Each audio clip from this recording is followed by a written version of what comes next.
Hi, everyone. Hello, hello, hello. I'm so happy to see you all with your beautiful faces. It has been a month since we have played, and I'm so glad to have our reunion back here, streaming on everywhere except for Twitch, because fuck Amazon. Fuck Amazon. Yeah. Yeah. And I'm sorry. Exactly. Well, I am excited to get back into this, but before we can do this, let's remind everyone who we are. I'm Sage, your storyteller this evening. That would make me Bianca. I am playing the Kunari mage Saharr.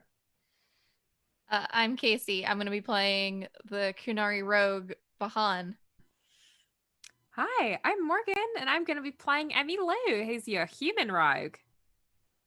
And I'm Riana, and I'm playing Athven, who's going to be playing, I am playing a Dalish elf named Athven, and he's a warrior.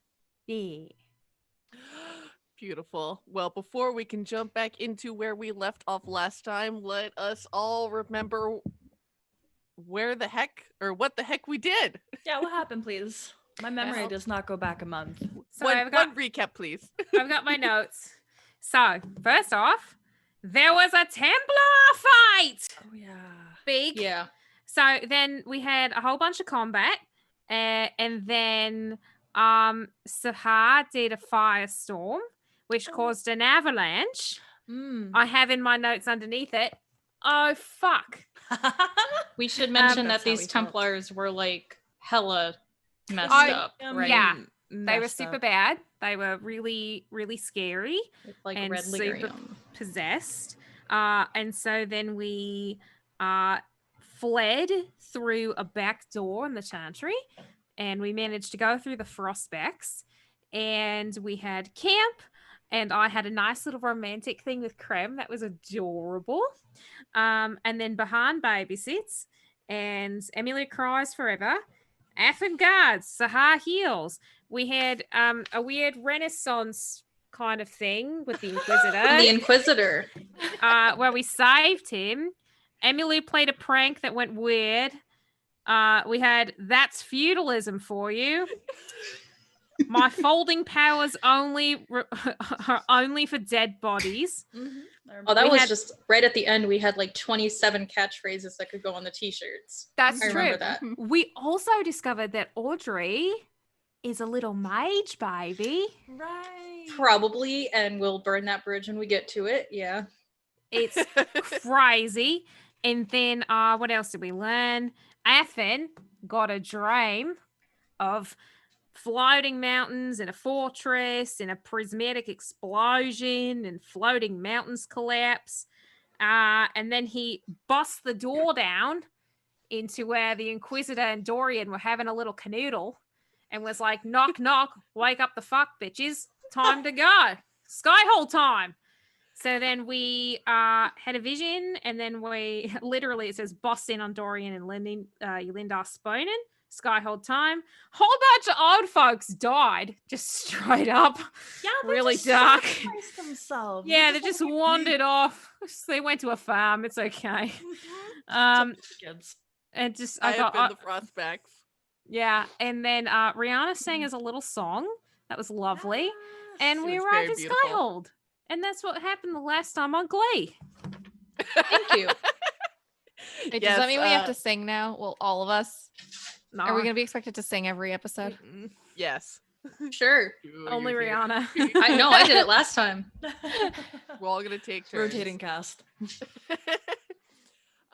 Yes, Emmylou was trying to talk about the human marriage customs, and so our Right. Kunari friends went and approached Varric, who is the keeper of human romance details, and that's That's when how he that got pers- weird. Oh, and then I realized that I thought that it might get back to Creme that I wanted to marry him, and then I was like, oh no, he's gonna think I'm a super I clinger. remember that. And I had to go explain to him. He also thought that I stood him up for dinner because we had dinner plans, and I had like bailed on it to go do the Renaissance painting with the Inquisitor and then play a prank. So that was that. Yeah, but I think he was just sitting at the camp waiting for right. waiting But for I everyone to get fixed it. back. I fixed it. I explained. what was happening. Yes, and so where we are, picking up is you all had just marched up to Skyhold after Athven had led all of the Elvish people in singing this song that has been passed down through the ages as you all triumphantly march across this large stonework bridge to this huge fortress that is the size of a mountain, basically. And Athven, you recognize this as a fortress that you had seen in your dream/vision. And oh, there's an ant on my notes. You Oh. are not needed here, friend. My dream had floating rocks, right? Yes, so I have it here. So yeah, first you had seen this mountain that was floating above the other mountains that had crashed in this explosion of color.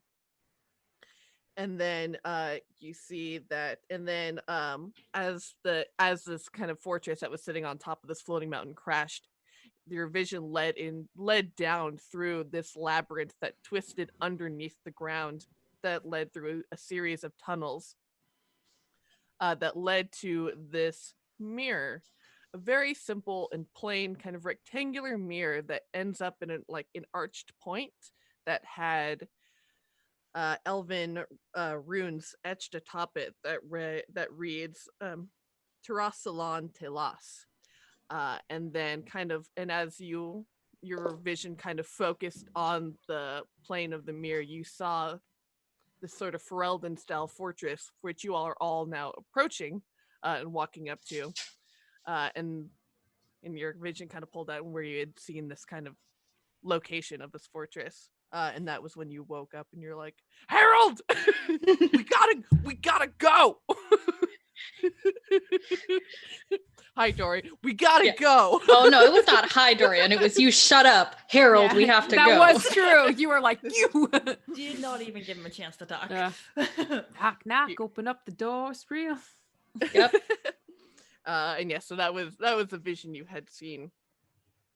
And yeah, you all are walking up in this amazing fortress, though is still strewn about. There's this large courtyard that encircles it, and there is just fallen debris and stone, and it's definitely in a status of complete disarray, and in need of repair. But you all are marching up in the early dawn. And everyone is cheering, and you see, especially after the song, and you see the Chargers begin rolling out barrels of alcohol to have a toast. And as everyone gathers and grabs a tankard for your breakfast mimosa, Yeah. Breakfast beer. Skyhold mimosa, yes, Sure. breakfast beer. I love it. Definitely. You see Cassandra and the other kind of leaders of the Inquisition, the inner circle of the Inquisition, lead Ylyndar up onto this large stone stairway that leads up to the large doors of this fortress, and they pledge their loyalty to the newly named Inquisitor. And the Colin, of course, is rallying the troops behind him, and it says, and we will follow. And Liliana, with all of you, is like, and you have our spies, and it is a wonderful, triumphant moment. Hey. Nice. And you all are free to explore this large fortress/keep. So looking around, there, so off to the right, there is a large stable house that looks like it could fit about 30 or somewhere between 30 to 50 horses, depending on how closely you pack them in there. Behind the formal keep, there is kind of almost like a large tower, which is kind of almost like an apartment building made out of stone that would probably serves as kind of a military barracks. And then there is actually a set of stone stairs also behind the keep that leads down into a stone building that has been built into the bottom of the mountain that serves as that gives more housing. So this could easily fit several thousand people up here in the mountains. Oh God, my eyes are burning. One sec.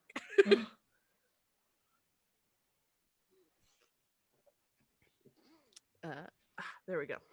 All right.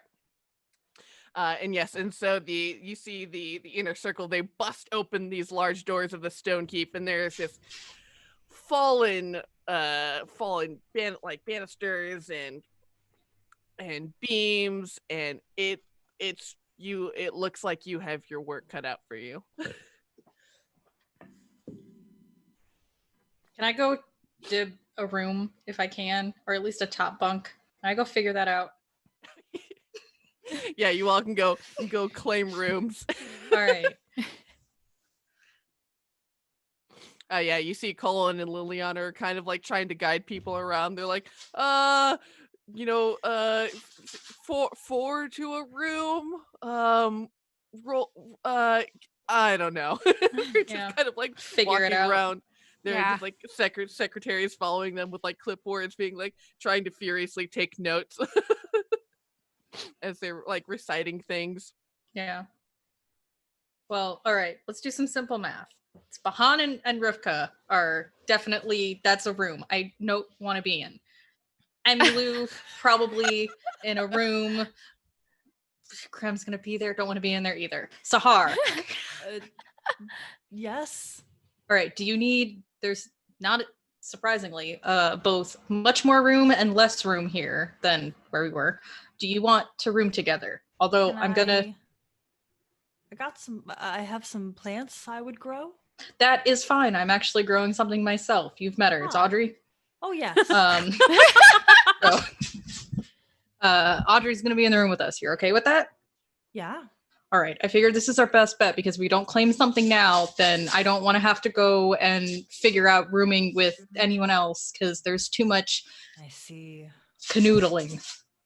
Is there? I haven't noticed any canoodling really. There's a lot of canoodling. Okay. Like this entire camp is just everyone. Everybody's canoodling? As far as I can see, it's you and me are probably the only ones that haven't. Okay. I've been busy. I've been busy too. Yeah. Sure.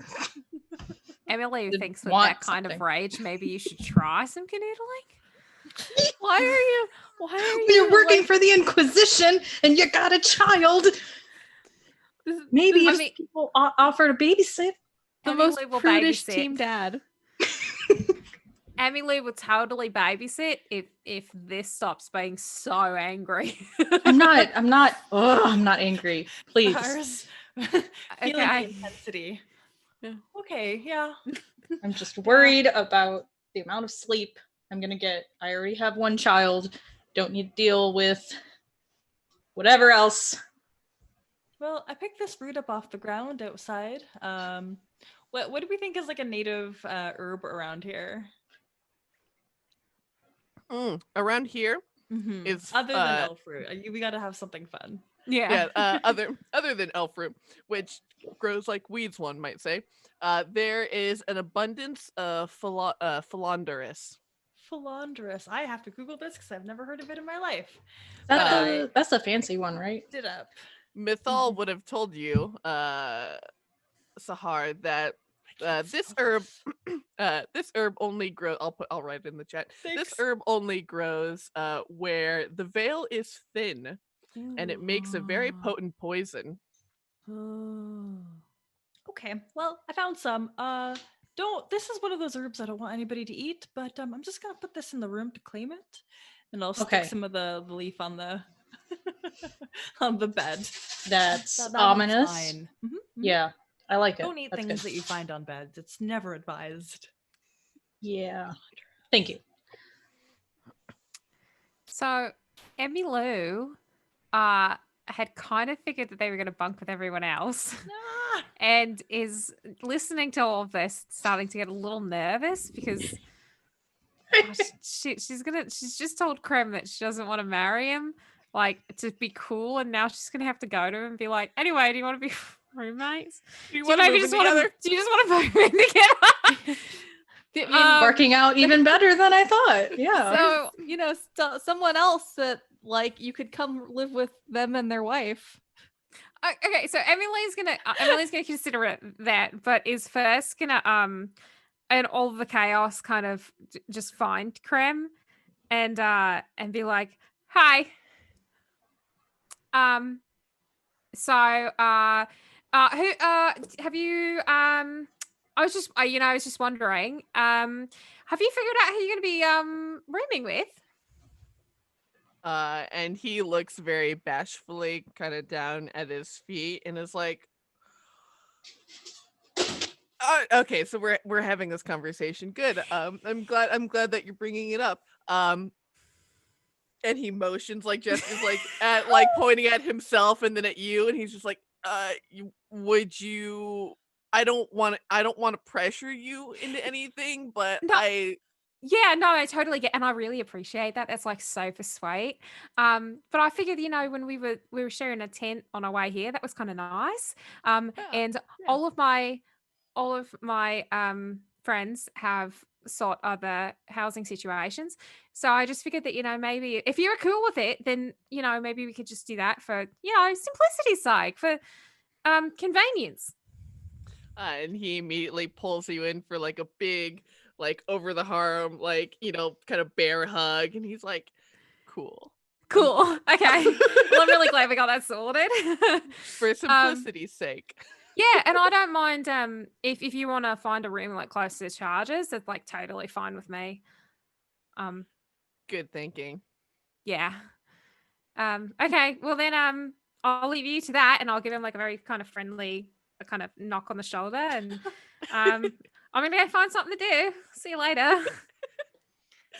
And he like kind of does a similar thing where he's just like, that playful punch and is like, yeah. And then you see the Iron Bull, he walks by and he's like, God damn it, Krem, just bed the girl already. None of your business. And he laughs heartily with this like big belly resonant laugh that kind of echoes. Yeah. Wonderful. Okay. Being very pink in the face, Emmylou's just gonna go, okay, cool, and just find something to do. Yeah, you can see immediately like lots of people are starting to like gather up carts and horses to start hauling debris out of the way to allow people to move. People are like opening up random doors and being like, what's in here? And so there's lots of exploration, lots of cleaning up and trying to minimize hazards. I do around request the keep. that we collect at least 15 spiders. I got an experiment. Mm-hmm. My internet cut out, and the only thing I came back to was we're collecting spiders. Mm-hmm. That's exactly. Yep, that's what okay. they said. That's something to do. Emmylou will help you catch spiders. Saharr, where are you gonna keep them? In a jar. They can die in a jar. I mean, I just need their insides. Okay, all right, they're gonna be dead. Yeah, all right, yeah. we're gonna have to figure out some rules on both of our ends. Oh.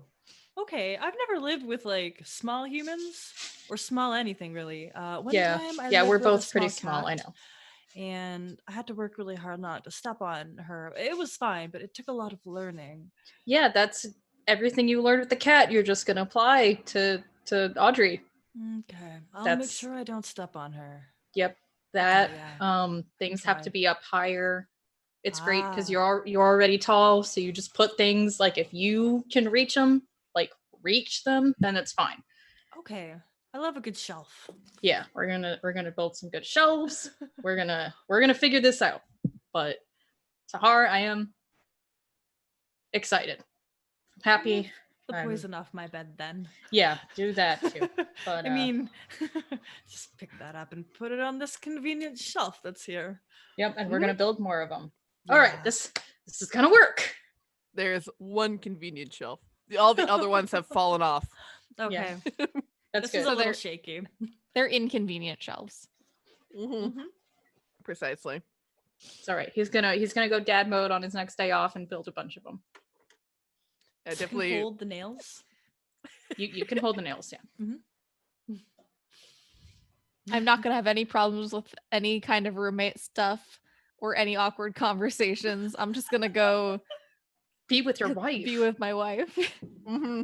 Exactly. Yeah, and she has already like picked out a room that's like under that's kind of like bordered on the mountain, and then so there is this big window that gives a sweeping view of this valley and all the in the mountain range, and she's like, it's perfect.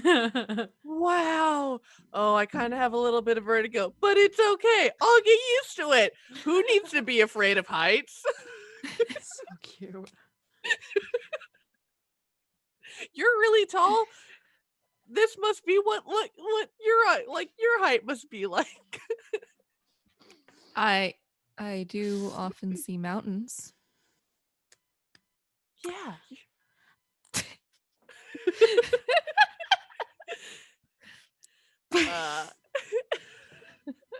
She kind of like she grabs your butt a little bit and she's like, get over here, mountain. Ready for an expedition. And fade to black. That's why we're in different rooms.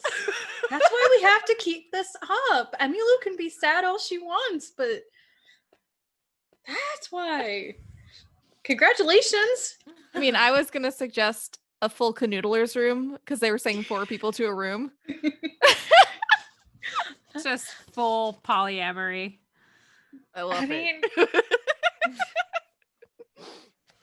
Inquisition was missing that, Truly. Every other game. Most video games are missing polyamory.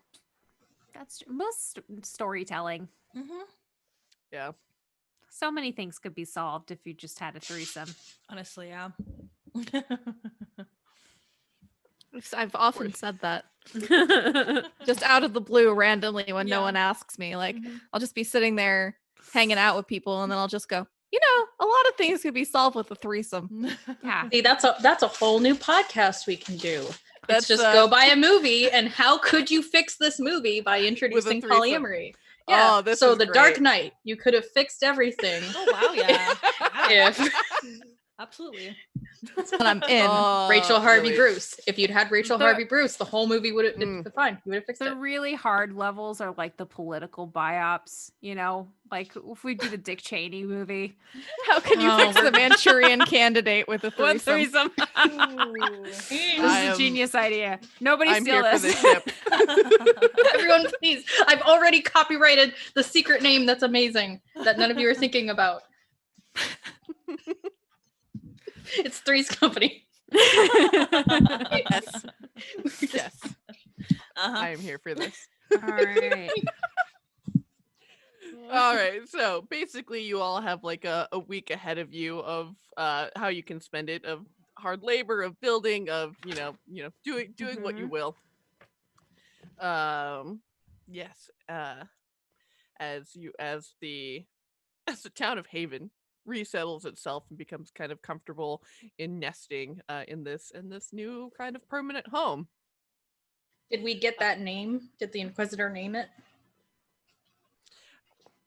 Sorry, excuse me. So yes, definitely goes around, and it is named Skyhold. Imaginative. Yes.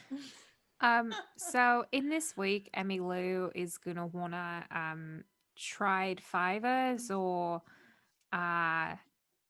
figure out how to get commerce because they don't have a lot of money right now. But they're gonna try and get some new clothes because they've been in the same stinky clothes for weeks and they've lost everything, so they don't have any clothes or anything like that. So she's gonna spend some time talking to the traders and doing some whatever building and tinkering and kind of making herself useful tasks just to get some clean undies, frankly. And some other things. So that's what she's going to be doing, is just trying to rebuild what she had. Yeah, one of the merchants who did manage to make the journey up with you all, Lila, she is like, oh heavens, yes, please, it's just me out here, and she will gladly accept help for like packing and storing and like making shelves and all these things. Yeah. And she will definitely make you some new duds. Nice. I was gonna say in a more roundabout way, Athven starts doing favors, but it's because once he starts building the shelves and a bed and everything else, it unlocks like this major dad energy of, well, I already have the wood and the supplies, so if someone needs something, and then he just goes around and does it. Oh, you need help? I got you. Oh, that bed there, that doesn't look too safe. Yeah, I that's think not I can sturdy. level You gotta it. kick it. If it doesn't, yeah, it's not leveled. Like, what are you doing? This is amateur hour. There's also like and I don't know if this is true for everybody else, but for me personally, Morgan Conroy, I find putting IKEA furniture together to be incredibly soothing. So yeah. Oh, yeah. In this like Same. time Yeah. of strife, just like being able to like everything's Control terrible. I don't know what's something. happening, but I know how to make a table. You know, Oh, like yeah. yeah. Athven has reached a level of calm you've never seen him. Oh yeah. It's a little And You then- like hit a nail on your thumb and you don't even react. Yep. Fine. like Like this is the chillest I've ever seen Athven. I don't know if and I the, should be worried. I the don't. Sisters of the Chantry will definitely take Audrey as you're going around and like building furniture and stuff, and they're like, "Don't worry, we got her. We're so happy to have her." Yeah. Emmylou will also take Audrey for a couple days and like do like childcare with the Chargers and like do a whole bunch of different fun stuff with the Chargers and Audrey. What is an example of that? What do the Chargers do with Oh, Audrey? Okay, so I feel like at one point, like I mean, full on, we got to get like a baby Bjorn. Like Okay. Oh, yeah. yeah. So all of them have worn it, right? All of them have worn it. I think the best is Audrey on Iron Ball. Yeah. And he's going to be supervising like that. He's got Audrey's little hand to be like the dictating hand of like where things go and how to do them. So Audrey's directing with Iron Ball. I think that's one thing. Does Athven see that? I don't know. Does that? Is Athven in a serious zone of building tables for Could people? you even see the baby? Like, isn't Iron Bull so like I've seen him, but he's a big man, and I feel like him wearing a Bjorn of this like a baby tiny human, it's just like this extra lump on him, and it just looks like an extra pectoral. Like... I mean, you know that SpongeBob episode where they're doing the fry-off games and the guy comes in with Patrick attached to him in the baby carrier? Yes. That's what it looks like. Yeah. But I'm okay. I'm gonna because I want it too much. I'm gonna roll. Yeah. And if it's a high number, he sees it. Because Okay. I want this. Oh, I want this. Okay. 10 or up, you see it. No, I rolled a 6. Yeah, okay. No, I rolled a 6-sided die. I got a 1. Oh no. Oh, So no, he's just 2 in the zone. Man. 2 in the That's zone. okay. We take great care of Audrey. We feed her all sorts of good stuff. We make her the queen of beer, so she's on top of the like kegs, and she gets to like dictate how many kegs people get. Yeah, I think we have a nice little romp. We have a fun time. Absolutely beautiful. I would also like to take Audrey for a bit, and do some babysitting because I think it would make Rivka happy. Mm-hmm. How is Rivka with her? How are both Oh. of you? But Rivka is like so happy to have a child around. Aw. A little too happy. Oh, I sense an adoption in my future. Rivka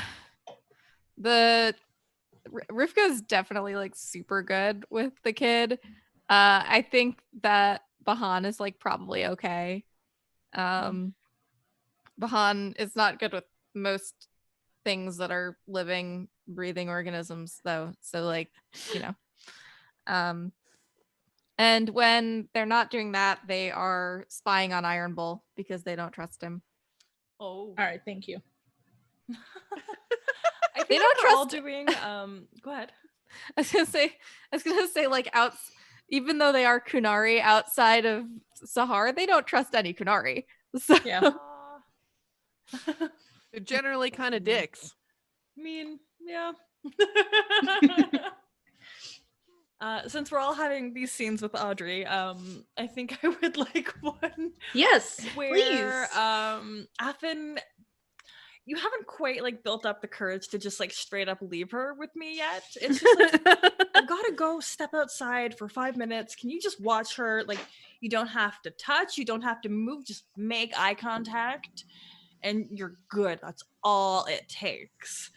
And then you come back to me with like my like flour pouring bucket that's been like poorly put together because I just happened to find it and I've been pouring water on top of her head. Mostly I thought it was efficient. She seemed thirsty and it didn't go great. Just waterboarded a child. I mean, she's not crying yet, but she's very confused and like, it's not water on her head. That, you know, like how kids get that look where it could go either way depending on how you react, and they're looking at you like they're like, hey. So when Athven walks in and he sees this, he goes, "Oh, it's bath time! Oh, Audrey, bath time!"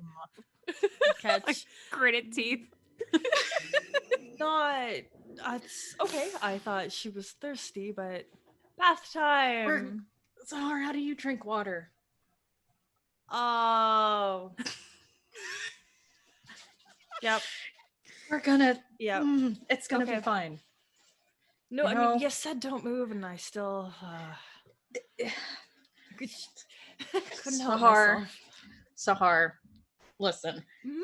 If, and this has been proven, if shit was going down and someone was gonna die, like me, and I had to find somewhere or someone to give Audrey, you would be right up there at the top. I trust you explicitly. However, you protecting Audrey is much different than you taking care of. And we're gonna figure out the second one, because I know you can do the first. Oh, that's very sweet. Thank you. I think I can get this. I'll I know you can get it. use a cup next time. Yes. Can they? So when they're so small, I just feel like they'll throw the cup away, which is why I was convinced, positive that this method was foolproof. You know, maybe when she's older. Okay. Yeah, you might be onto something for when she's older and can tell you that she wants that. But for now, we're going to stick with the cup. Okay. All right. Thank you. No, thank you. And he's going to pick up a soaking wet Audrey and change her clothes, I guess, because hopefully she has another pair of clothes. He's like patting the ground of like the puddle that's around her and like splashing. It's like, ah! Bath time.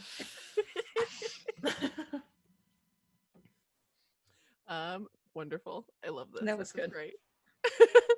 So you all, you know, spend your week kind of nesting and getting comfortable, and things kind of start to have a routine develops where, you know, there's the daily, you know, the daily food lines that they did while you all were on the move up to Skyhold. And so suddenly, and so yeah, after a little bit of normalcy begins to sort of creep in to your lives, and after a week passes, what would be a time where you would all be together? Mealtime? Yeah. There's like a mess hall of some sort. I think 9 times out of 10 we're all eating together, Yeah. right? Mm-hmm. Rook breakfast. Yep. Mm-hmm. And Liliana has been like furiously like trying to gather messages and send messages out, and so she'll send, you know, give you all tasks to like write these messages and send them for me, please. And right after your morning breakfast and you all are gathered in a mess hall together, Ylyndar approaches you all and says, "I have a large request of all of you. If you all would hear me out." Will you Yeah, eat of course. with us? Coffee, oats. Oh, that would be lovely. Yes.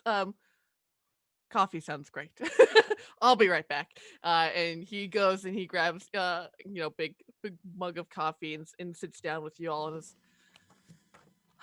so, and he produces a letter from a pocket inside of his robes. You all did me the great favor of visiting my clan last time to deliver a message for me, and I have recently had word from them. Since they know you all and they all adored you, my family, my people, they've recently run into some hardship. Where they were settling in the free marches, it seemed great at first, but now they are being raided by bandits. They are being forced out of their territory, which is not to say terribly uncommon, but is considerably unusual after the Duke of Wycome welcomed them with open arms. And I was hoping you all might suss out what's going on. And he hands this letter to just generally to you to read. This is the letter I received from my keeper. And he looks kind of sad and desperate and tired. Yeah, of course. We really liked them when we went. And I'm like 99% certain we told them that we'd help them out if they ever got into a spot of trouble. And this definitely sounds like a spot of trouble. So, and honestly, I'd love to get out of here for a little while. It's been a little crazy. Nice. Me a too. little bit of normalcy. I'm definitely itching to. I mean, I will take on all the bears in the hinterlands right now. It's a lot of bears, Inquisitor. Careful what you wish for. Too many bears. He's like, yeah, but it'll be a nice change of pace of writing letters all day and treaties. Yeah. Totally understand. Okay. Yeah. I guess I guess you're going to be wanting us to move out shortly, tomorrow morning or today. Take the day to make whatever preparations you need, but yes, absolutely tomorrow morning if you could. I don't own anything to prepare anymore, but okay, yeah. And he kind of gives a nervous laugh. We do have some supplies, Saharr. If you need something, we can requisition it. I have a blanket. Okay, but okay. Yeah, we'll get stuff. Not to worry. Wonderful, thank you. I will leave you all to your meal, and Jory kind of swoops by behind Ylyndar. It's like, love, come have breakfast. Y'all are really gross. Hi. Dorian sticks his tongue out at you. Take that, you honey-o.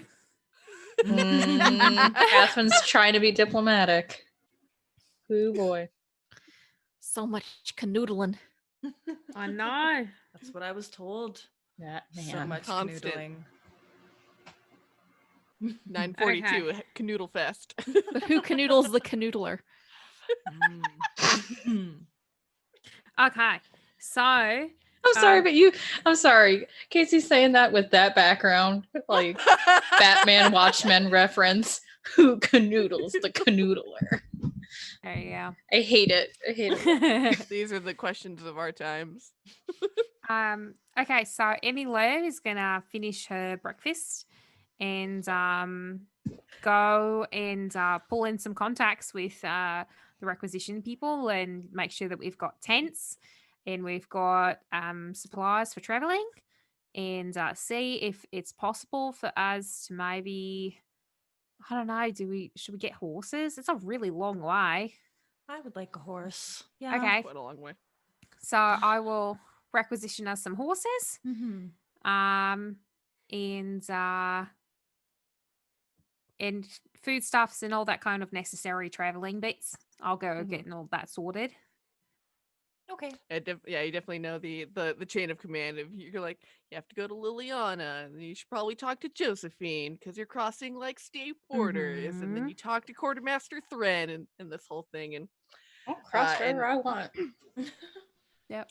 And as you like kind of put in a word with Josephine, she's actually like, oh, that is most peculiar. I will send a message ahead to see. I have a friend who lives nearby in the area. I'll see if she knows anything. Her name is Arana Hastwick. I'm sure I will send a message ahead to her, and you should all be able to stay with her in town. I will arrange it. Okay. Arana Hastwick. And what town are we going to again? The city-state of Wycome, Wycome. which is in the Free Marches. Yeah. Okay. Emmylou's familiar with it. On the Amaranthine coast. She's grew up all around Free Marches. I like Okay. Amaranth. Yeah, Alright. Emmylou definitely knows that Wycombe is it's been deemed kind of the center of revelry throughout Thedas. Next to Orlais, it is the second largest importer of wine. It is known for its theater shows, its operas, it's just all about having a good time all the time. Thedas is Party City. Exactly. Okay. So Party City, Arana Hastwick. Okay. And then yeah, I think that's all she's gonna do besides for today, and let Creme know that she's gonna be taken off. And yep. He's like, oh, cool. I've had some good times there. Good luck. Yeah, me too. Actually, I've had a couple of good times I can't remember there. But it's for business. We're going because the Inquisitor's actually asked us to go check in on his family. So should be very professional. And he kind of laughs at professional. He's like, one of us has got to be. Yeah, takes, I don't know, an attempt. I've no idea. But yeah, if you need anything from the city, let me know. I can try and get it. And he kind of looks off to the side and he takes a real deep think. He's like, well, okay, so no, never mind. Are you sure? I don't mind getting it, but He's like, there's this one vintage wine that they grow only there. Okay. I haven't had it since I was, well, a much younger man. Okay. I would definitely love a bottle. Okay. I can find it. And yeah, and oh god, quick, what's a wine name? Oh God, Pinot Merlot. Grigio. I mean, Or so like here's a wine label. Oh. Barefoot. Fucking that is the Plume de Nom. Plume de Nom. Plume de Nom. There you go. Fancy, stupid. I do like the idea of Creme being like, oh, it's this super vintage, really rare, and it's like fucking Barefoot trash, Moscato. There you go. It's that box sangria. Yeah. Yes, anything the rest of you would like to do before you set off in the morning? Pack up my one blanket, stuff my pockets full of whatever herbs I've been growing. I don't think I was able to really bring much with me. Got some poison in my pocket. I think maybe I have like a root of turmeric. Nice. Yeah, that's about it. Mm-hmm. Cool. When you come to where we're going to rendezvous, Emmylou will have a pack for you that you can put your blanket in with like a sleeping roll and extra clothes. She's packed your undies. Oh, so grateful. It's really good. Even Packed the you a red size potato. underwear. All of the Saharr like essentials: undies, potato, Tomatoes. extra clothes, all that kind of good stuff. So you'll have essentials. Thank you. That's very kind. You also discover that Avery, the herbalist, she had caught Emmylou as she was going around requisitioning things. It's like, oh, here's a care package. I haven't been able to see them. I've been so busy trying to set up shop. So pass this off to Saharr for me, will you? Yeah, of course. And it's a bundle of cloves and nutmeg and cinnamon to create a wonderful little potpourri to put in your bags to keep it all smelling spicy. Smells very good. Actually, I divide it. One for my bag and then one I wear around my neck. I gotta Nice. smell Aw, good. that's I'm still nice. wearing the same clothes, so. Aw. Who needs to change? Athven, who lives with Saharr, is like, Now I smell I mean, like cloves. We all smelly. Bath time. It's the Middle Ages. We're all smelly. It's Yeah, true. exactly. I'm gonna check in with my wife, let her know what I'm doing. I believe she had taken like a very good portion of our stuff when we were fleeing. Mm-hmm. So I'm gonna grab my pack, and if there's anything extra that I think that would be good that any of them would like, I will grab it as well. Oh, that's very kind. Yeah, what does Bahan think they would like that he thinks to grab or that they think to grab? There's like a nice rock. Like it's like a crystal, but like Bahan doesn't know what any rocks. They're all just rocks to them. So like I think it's probably like one of Rivka's things, and Bahan just like without thinking just like grabs it and puts it in a pocket to give to Saharr. Rivka has been cooking a lot, so they also grab some food for everybody, and a little flask of wine for Emmylou. And Nice. for Athven, they bring not having sex on the trip. Wow. Wow. The best gift of all. I No just- canoodling. That's what they're gonna say too when they give everyone their stuff. They're gonna be like, and this is I thought you might like this rock. I thought you might like this wine. Athven, I thought you might like no canoodling. nice. Athven looks It's empty-handed. not that I don't want any canoodling. I just that's fine. Well, you've seemed very concerned about canoodling, so I've brought you the gift of none canoodles. I think that's a wonderful gift, really. Yeah. You did a great Especially on the job. road. Yeah.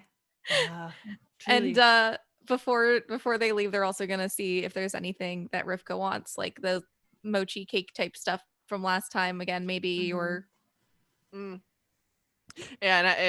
as you bring up that you're going to go out and see their clan again, she's like, "Oh yes, bring me another pack. I just ran out."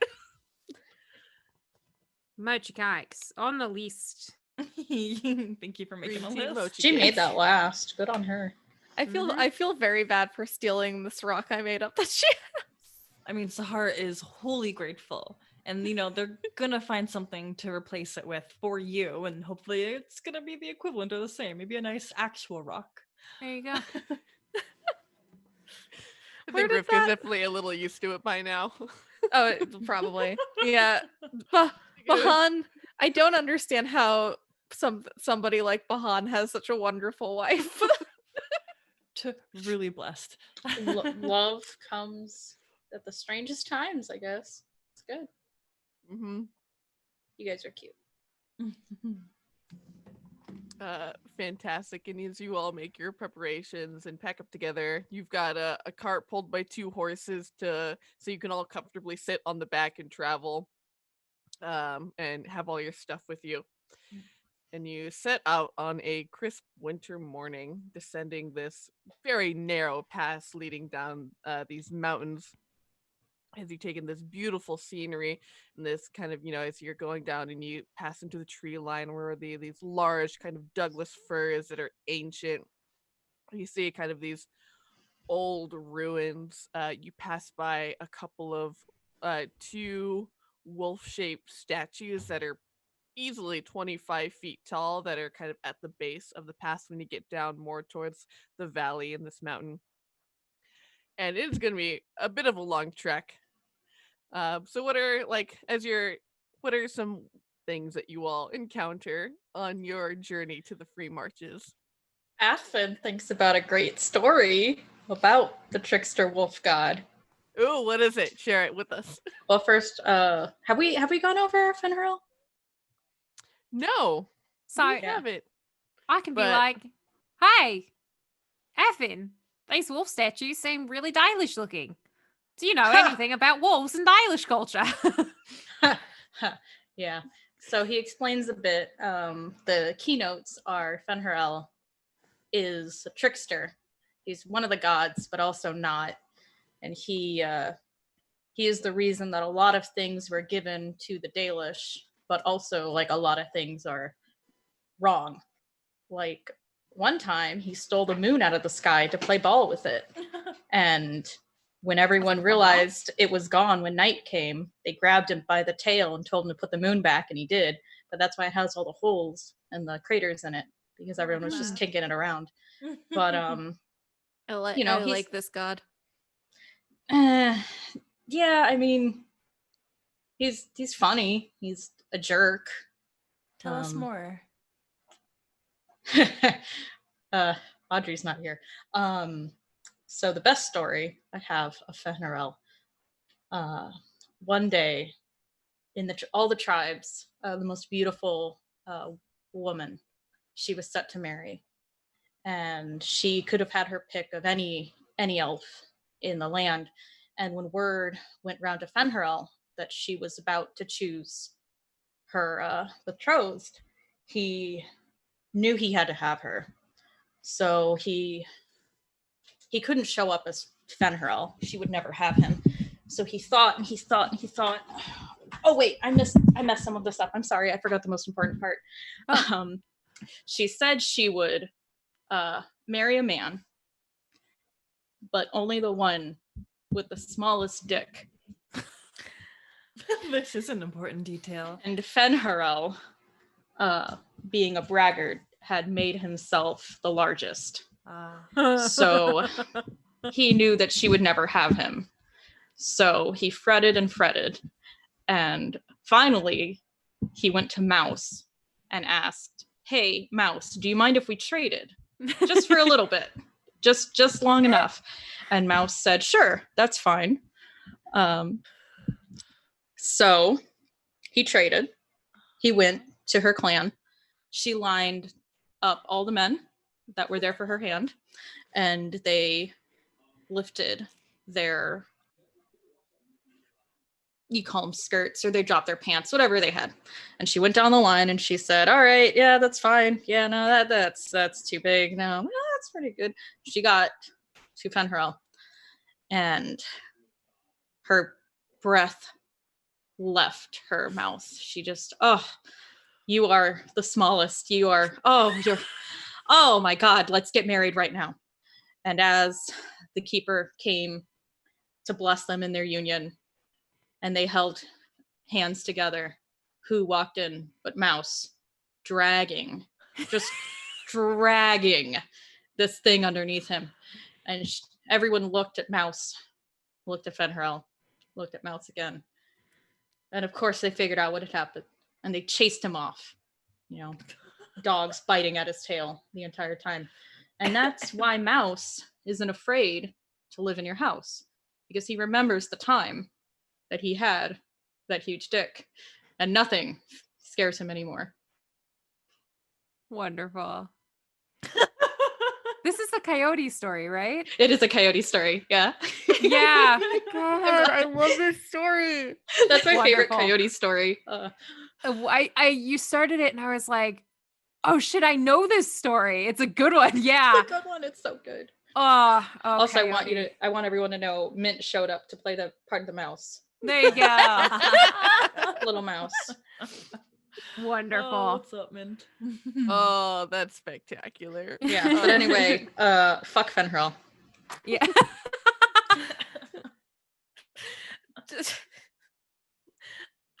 I'm beautiful. dead.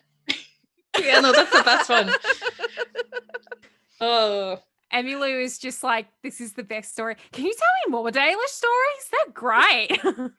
Do I've- all I've Dalish enjoyed stories this. involve tiny dicks? No, just the good ones. Yeah. Do they Which involve implies lots that of there's dicks? more than one. Mm-hmm. My favorite. yeah. All my favorite god stories involve penises. You know, It's a genre. They're just funny. They're just funny. yep. Something funny about them. What's your favorite kind of story? Penis. Penis stories. Yep. But yeah, he could totally go into it. Go into all the different stories. I love it. Nice. So Emmylou's gonna love that and take notes and want to kind of not the whole story, but like just little place markers to like Yeah. keep You it could fresh probably in her get head. Dalish to tell it too. She Yeah. probably knows it. And she's gonna keep the horses happy. I think I've decided in respect of what's been happening a lot in the quarantine household, a la Conroy, Perot, and Buckmaster. These horses, I think I'm going to name Aaron and Danny. And one's really grumpy, and one's not so grumpy. Yeah. Wow. And one has a really big mane, and the other has like just a little bit of blonde. Yeah, that's it. Yeah. It's And wonderful. they're about the same size, but if you look at them a certain way, you really think that the one with the blonde hair is smaller for some reason. Yeah. Yep. Wonderful. Spectacular. Yeah, and this is basically like a 2-week journey out. What are some other things that you Saharr, what is a memorable moment for them? Probably one time that they had found something growing from the ground. So they made everybody pull aside, like, stop, I have to, like, I don't know, it could be an herb, or it could be, well, I would love to investigate. If it's something useful, it could have, good properties. And it was kind of on like a bit of a ridge. So they had to slide down, and midway through the slide, they just kept sliding, and I'm thinking it was just like your classic dramatic situation where, well, there was actually a cliff on the other side, like a fall. So with one hand on a branch, Oh no. didn't get the mushroom. We might need help. Buddy, we gotta do something about all these. You've been stuck in avalanches and boy. mudslides and cliffs. It's just, it happens, but it's A not. lot. I don't like it. Yeah. Not one bit. We'll get the rope. And Pull her out. My Pull 'em grip out. is not strong. Yep. We'll is it get ya. is it a big cliff, or it's like Oh, like it's a ditch? definitely like a big cliff, and you've got the one tree that's grown out the side that you're like. Oh, picking no. up. Oh no, then this You is can a see lot its worse. roots. I was imagining like A like ditch. like a ditch, like you were like it was 2 feet down, and you're like help, and we're like Oh, fine. No, this is like a big cliff. Then no, we'll be rushing to help. yeah. Except My reaction's still pretty like. Bahan's not here, but I'm sure Bahan is like at the forefront. Yeah, big very old definitely.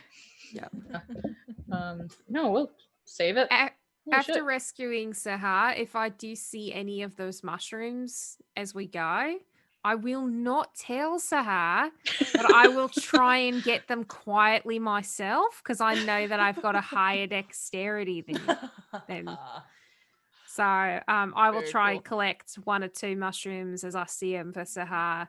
And then once we're past a place of danger, I will give them to Saharr.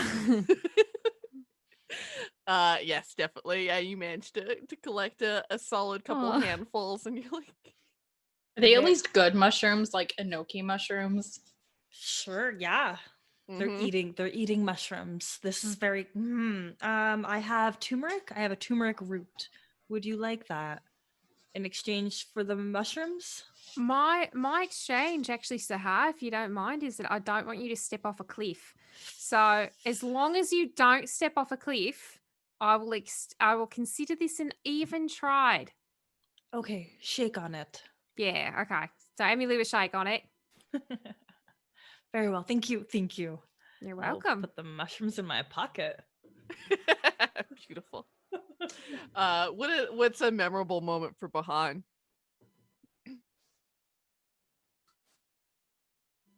I don't know. Bahan can hear us. I Sorry. can hear you. Can you hear me? Yeah. Yes, you're fine. There was just a moment where you were looking very intensely at your computer. Oh, are we frozen for you? Oh, We can hear Yeah, you. just give me 1 second. You guys are frozen on mine. Oh, no. Oh, bummer. Internets are hard. It Mhm. is. Bahan just sex Rivka via magic. We'll figure it out. Hi. Can you guys Welcome back. hear me? Okay. Yeah. I don't know what happened, but my computer suddenly, like, everything slowed down real bad. Uh-huh. You're fine. Froze. And then it dropped the call. But now I'm back. Welcome back. The last thing I heard was I don't know if Bahan can hear us. So Okay. Alright. So hold on.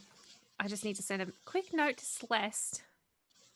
The whole thing's Are got we messed all? up. Yeah, we're all in our different boxes now. sorry. Not your fault. Oh, Totally that's good. Athven. But yes, for Bahan, what is on this long trip out to the Free Marches, what is something memorable that for Bahan? So I think I think it switched your mic when you came back in. Definitely switched your mic. Oh no. No, wait, talk again? No, it didn't. I just wasn't close enough Okay. to it. Okay. Okay. There we go. Cool. We are good. I was like, crap, because the only other microphone that is on is my potato of the webcam mic. No one wants that. I sound like a robot when that's what I'm talking through. It's bad. Mhm. Unless you want me to be a robot. I'm not gonna judge you. The Mass Effect game. Hey, listen. Does this I'm in- unit I'm- have a soul? So for Bahan, I think a memorable thing that happens is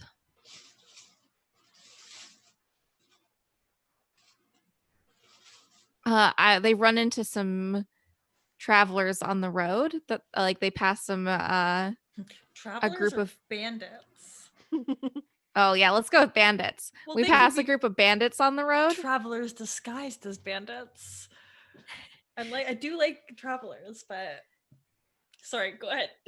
No, I like it. They're bandits, but they're kind of like trying to pass off that they're not. They just came from kind of swindling some people out of some shit. Mhm. And they sit with us around a fire at night to kind of try to like, they're not necessarily trying to take our stuff because we look tough. We're all carrying weapons and shit. So we're not really very easy marks for them. So they're kind of just like trying to like chill and you know, get us to not realize what they've done and leave them alone. And Bahan sees some kind of like really nice stuff in the back of their trunks. Mhm. And while you guys are chatting them up, they are gonna go try to thief some shit from the bandits. Okay. Okay. I'm I see gonna- what you're up to. All right, wait. So yeah, and you think that they are, you know, these highway confidence men as you all are traveling along the Imperial Highway.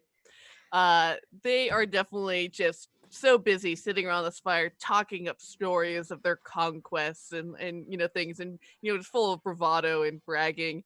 And Bahan, as you sneak over there, you find in one of the chests that has just been conveniently left open, you find a viola, that is a gilded viola with this beautiful kind of like vine motif around it. You also find a dagger with a jewel encrusted handle and and some kind of noble crest on the pommel. And you also, and what is one thing that really just like catches Bahan's attention that just made you had to beeline it over there? The penis. It's a it's dildo. No, it is a marble statuette of Coyote, or not Coyote. Of what is- Fenrir? Fenrir. Yeah. I was gonna say you could find a shiny rock for your Ipsy-phallic. wife since you stole one. Marble is a shiny rock. There you go. It's shiny different way.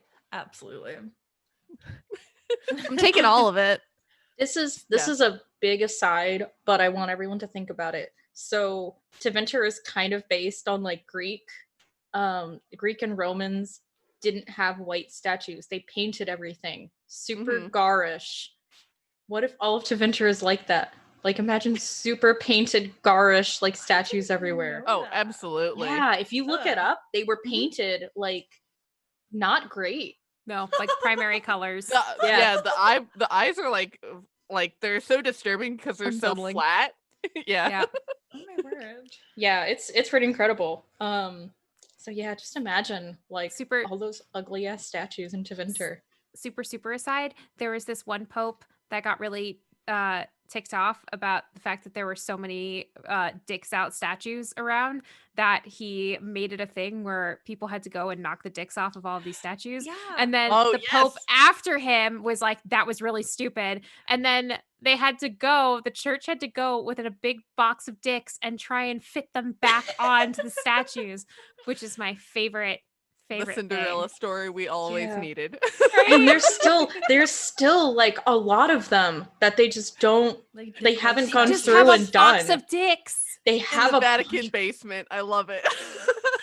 My favorite Pope story is about the time that they dug up the dead Pope so they could put him on trial. That's the best one. I'll tell you guys about it later, but I did a lot of medieval history and church study when I was in college for a history major, and there are some real great stories. Yeah, medieval Oh. law in general is great. No Catholicism. Wild. Like when they put all cats on trial. Or no, they put all rats. They put all rats on trial and someone had to defend them. In the town in France. Yeah. Wow. It's so good. The rats won. I want you to know. But only by virtue of they couldn't show up because rats can't read. Oh my god. How can you answer court summons if you can't read them? See, this is what I want. Like RPGs That's want valid. us to play a historical or a fantasy game, and they're like, "Look, you wield a big sword," and I'm like, "That's great," but I also want to go to court. Yeah. I want to fight Against for the rights of rats. rats. Yeah. The rat kind. That's yes. I am here for it. Wonderful. I'll find a way to work that in. So Please give us a rat trial. as does Emmylou see Bahan fucking stealing this shit? That's a question. Do you think Emmylou would be like would be more focused on speaking to these individuals, or would how does she feel about I feel it? like prior experience has led her to be at least slightly wary of what Bahan and his sticky fingers are up to at any given time. For sure. But no pun intended, not to rat him out. Just to if Emmylou sees this, and we've got suspicions about these guys, so they're no good, right? Oh yeah. Okay. So Emily's just going to turn up the charm to like 20 and just be like super distracting and like really flirty and like really just to give him Bahan a little bit more time to kind of get everything he Nice. needs to do or they need to do and close everything up and do what they need to do. Yeah, and they just eat it up, and they're just all about it, and they all like sit like right next to you, and they're like showing you their tattoos and like telling you all these dumb stories. Oh, that's so cool. Saharr looks over at Athven. I don't know. It's not even Alright. a good tattoo. Saharr. Oh, okay. Eat my food. Yeah. Stale bread. Fantastic. So we have a marble statue of an ichthyphallic Fenrir. Yeah, Well, it's the it's one, just and it's specifically a statue from that story. So he's just got a real tiny penis. I mean, that does make me happy, but Easier on the artist. I'm just imagining like furry art, like like go on the first page, whatever the first canine you see on Fur Affinity. That's what the statue looks like with a tiny dick. Oh, that's some Quick, deep. someone Google it. I don't want to. I won't. That's fair. And then I've got the Stradivarius. Mhm. Whatever fantasy Stradivarius equivalent would be. Varistratius. And then This is Dorian's cousin. Very Stratius. I always forget what Dorian's like actual last name is, so in my brain I always just think Pavis, yeah. thank you, because for some reason I always just think Dorian Gray. He's got the vanity. Mm-hmm. Listen, there's no proof that there's not a painting somewhere aging for Dorian in the That's game. true. You That's can't true. prove that he's not Dorian Gray, and that's all I'm saying. Right. And then I got the dagger, which will go along with my fancy magic sword that I got when I was with Dorian. There you go. Stockpiling. Yep. I'm stockpiling fancy weapons. Very cool. And for Emmylou, what is the standout moment for her? So I think that anytime we do see people on the road, if they're suspicious, she's gonna make a mark of them. But if they're not suspicious, she's gonna just, let them know, like, oh, the Inquisition survived, Haven kinda survived, and kind of spread the word a little bit, just to be like, oh no, we weren't obliterated. And then she's going to keep a note of all that kind of stuff. And then once we kind of get to more even ground, she's going to send a raven back to Liliana and just let her know, like, you might want to keep an eye out for Tweedledee and Tweedledum kind of highwaymen types. And, but otherwise we've been putting out the word. Very cool. So I think that's, she's just going to be keeping an eye out and spreading the word and doing that kind of stuff. Nice, very nice. I like it. A lot of people will be like, "Oh yeah, my cousin joined," and they'll show these kind of like positive stories that they've had with the Inquisition and everything, and some of them, are kind of like, we'll think about joining and such. It's just you spread the good word. Yeah. Way to go. And you all arrive after a 2-week journey to the province of Wycome, just outside of it, where Ylyndar's clan to be staying. They're just probably about a mile or two outside of the city-state proper, nestled in a wood. Athven, you immediately recognize that you are near a Dalish settlement by the signature wolf statue facing away from the camp.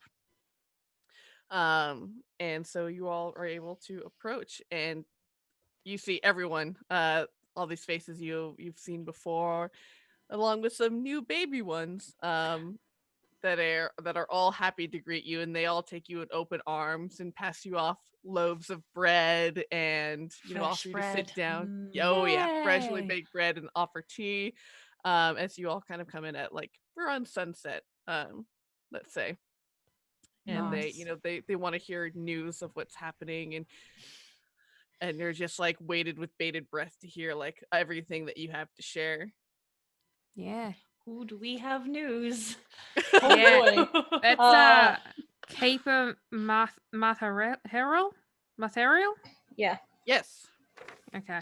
Athven is going to talk about begins with an E. I'm sorry. Ylyndar. Ylyndar. Sorry. I was about to say That's with a Y. Tricked ya. Yup. Tricked me. Ylyndar. He's going to talk about Ylyndar. He is going to talk him up. He is not going to mention Dorian. That's a choice. Everyone think real hard if they're going to talk about Dorian. I don't know why we wouldn't. I mean, or why we would. It is both a big thing in Ylindar's life, but also he is to Venture mage. Yeah.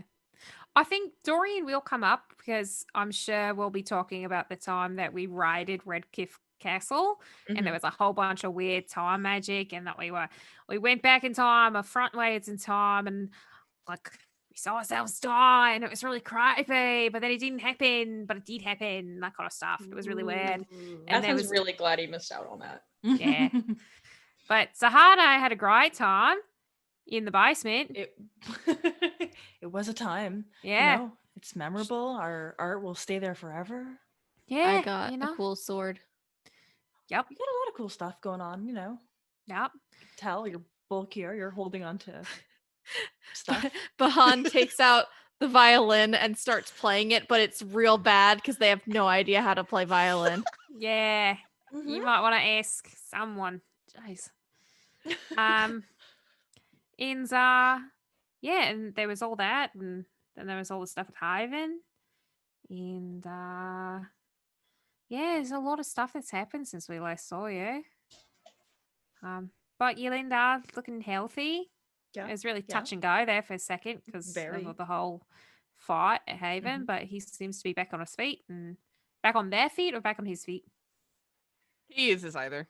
Okay, all right.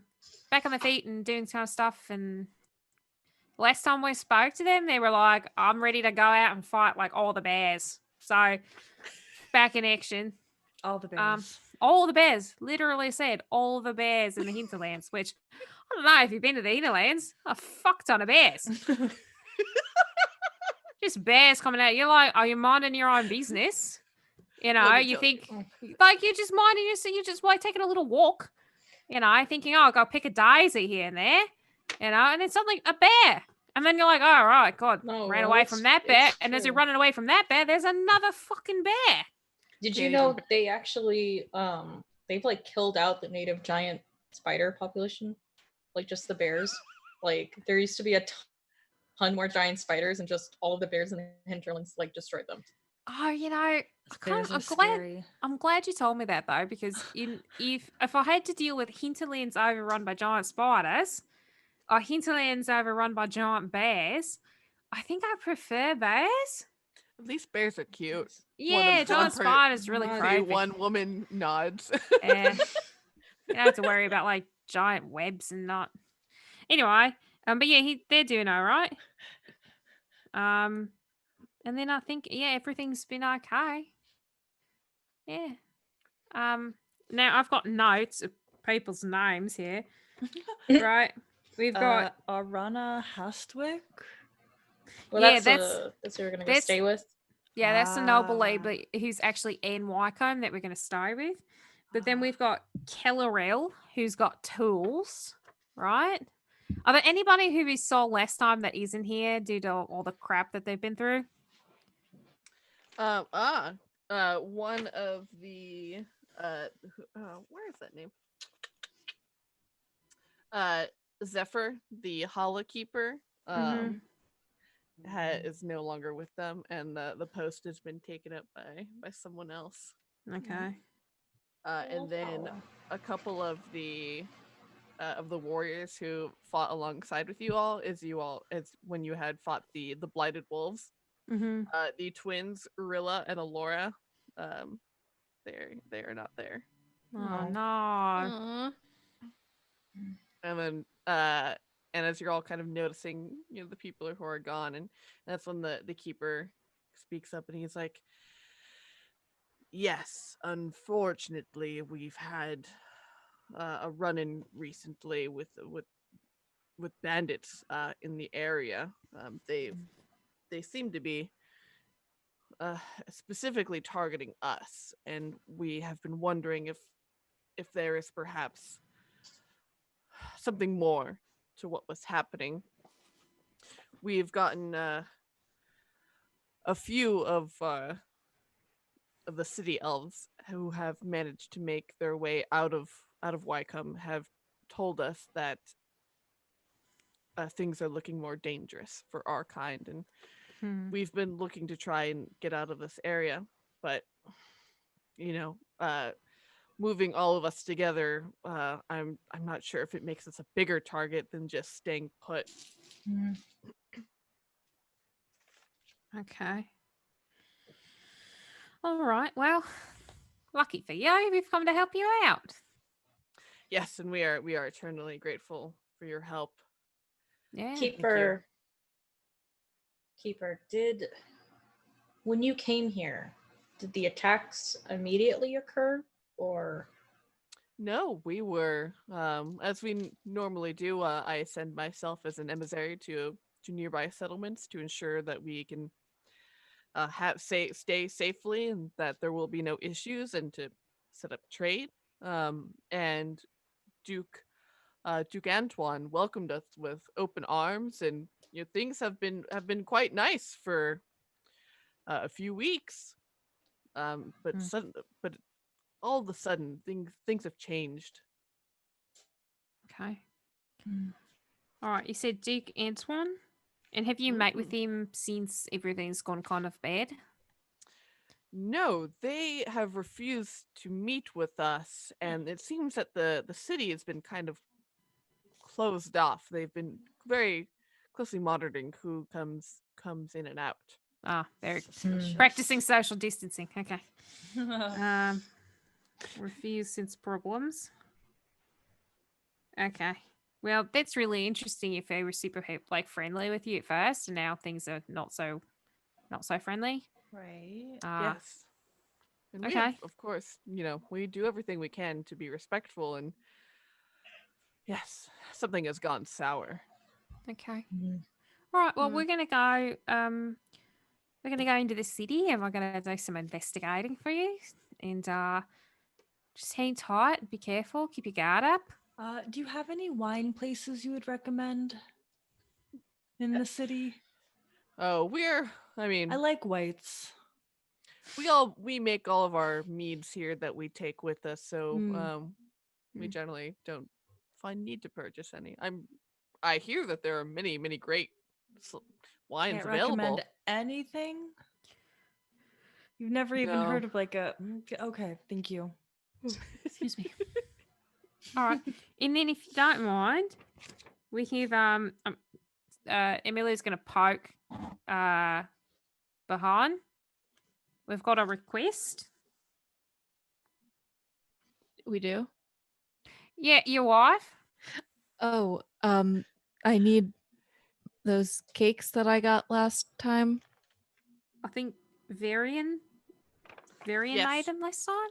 Varian, yeah, and as you say that, and Varian's like, "Oh yes, of course," and we'll go into their Aravel and pull out a box and pass it off to Bahan. You're a very good friend that you remember that, because Bahan definitely would not have. That's why Emmylou is the keeper of the notes. Emmylou's our keeper. Wow. Athven just got heartburn. Oof, sorry. Okay, and then let us know if we'll keep in contact. I will give them one of our ravens. Ooh. Cool. Do we have And a I will lot? I'd say we've Apparently. got enough for travel, like what maybe 4 ravens or such Yeah, for urgent probably like 4. messages. Yeah. Okay. So this is what's a good name for this raven? Rwanda. Maybe that's not Simone. a great name. I don't So know. it's the first R that came to my head. I mean, We could try again. Yeah. try again. You know- Try again. He's got little white bits around his legs, so I call him Socks. Oh. And so this is Socks, and if you need anything really urgently, you can tell Socks to come find us in the city, and we'll be on our way in a jiffy, okay? Excellent. Thank you. We want a raven. I know, me too. If you had a raven, it would eat mint. No, there's a That's lot true. of things I can't have while I have mint. Up What to and else? including a dangerous corvid. Dangerous Corvid is my new band name. Good. Oh my word. Oh, so good. Okay.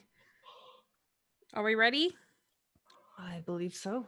Let's go to this fancy lady's house. Let's Yeah. go to this fancy lady's house. I'm assuming she's fancy because she knows Josephine.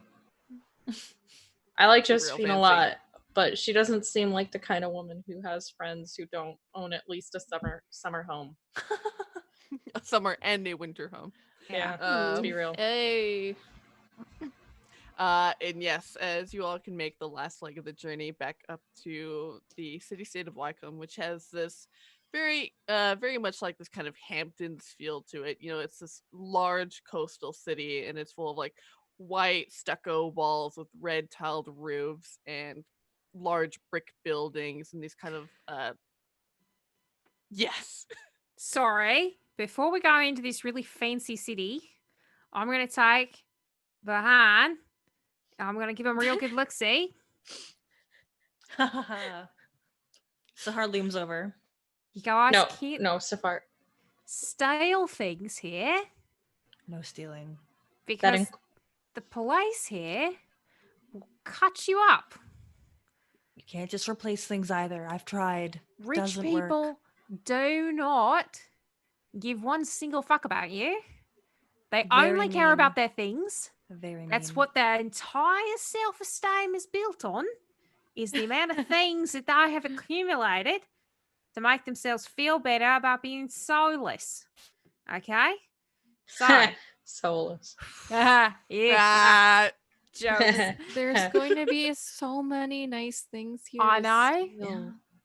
Keep your So hands many to And I yourself. could bring them back, and then we could have them for the town. I will tell So- you that if you don't- come to Wycombe on your own lonesome, you're welcome to steal as many things as you like. But since we're on a mission, And Or you're the in Inquisitor. uniform. You are in uniform. I can't We're stress this enough. We're all in professionals. uniform. looks down at the very beat up old clothes that they're wearing. This is my uniform. Yep, spiritually, you look at that signal yep, on your arm. we're on official Inquisitor business, which means that official Inquisitor business means no sticky fingers for things that we have not agreed to be sticky fingered about. So it's okay if I ask you first. Got it. Walks Mhm. away. That seems right. I'm fine with that compromise. Okay. Sorry, Sage, you were in the middle of a wonderful description. I just had a wee panic.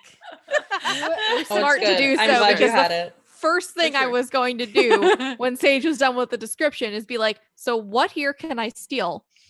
So you were right. You were absolutely right to do what you did. Love it. You were correct. And you all pull up to this large, kind of very elaborately, kind of.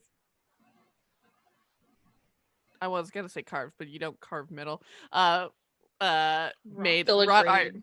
A filigree kind of like wrought iron gate where you see flanking on either side are guard towers where there's a guard up at each end, one with a very large lever to presumably open the gate, and one of them calls out as your cart pulls up, "Hello, what business do you have in Wycombe?" Hello, we've got Where- official Inquisition business. With Lady Very official. name. Hastwick. Hastwick. Lady name. Yep. Lady name Hastwick. Arana. I'm gonna make a character named Name Character. Y'all can deal with it, you know? I like and it. You It see one works. of them looks at a list of the shirt looking list. "They're on the list, let them in." And the other one Who's the pulls open the list? gate. And these filigree gates open before you, leading you down this now cobbled street that very elegantly winds through all of these kind of brick and white stucco buildings with perfectly made gardens everywhere, and everything is just very finely manicured. And yeah, it being like just after dark, you see that all of these torches are being lit, which kind of very romantically illuminate this beautiful city state. And you see one of the guards, "Lady Hastwick lives up on that mountain over there at 47 Gable Road." That's where you will find her residence. This is a fucking gated community. I thought we were getting to her estate. We gotta go down. Oh my god. Just Feel over out of there on place. that mountain, like how normal people live. Yeah. Right. Okay, so I'm gonna say thanks very much, and I'm gonna shuffle us all over. Somehow feel underdressed. Yeah. Everyone looks impeccable. Like it's kind of like walking through like Los Angeles and Hollywood, where everyone is made up and is wearing a sensibly thought out outfit, and you hear lots of the singing of bards spilling out into the streets from several taverns along the block, and you hear lively music coming from another building just maybe a block or two over, and you see people are clapping as they are exiting this kind of large theater where you see on kind of a magically illuminated marquee, a play that they're all just exiting out from. Yeah, and you're very in this very kind of cosmopolitan place.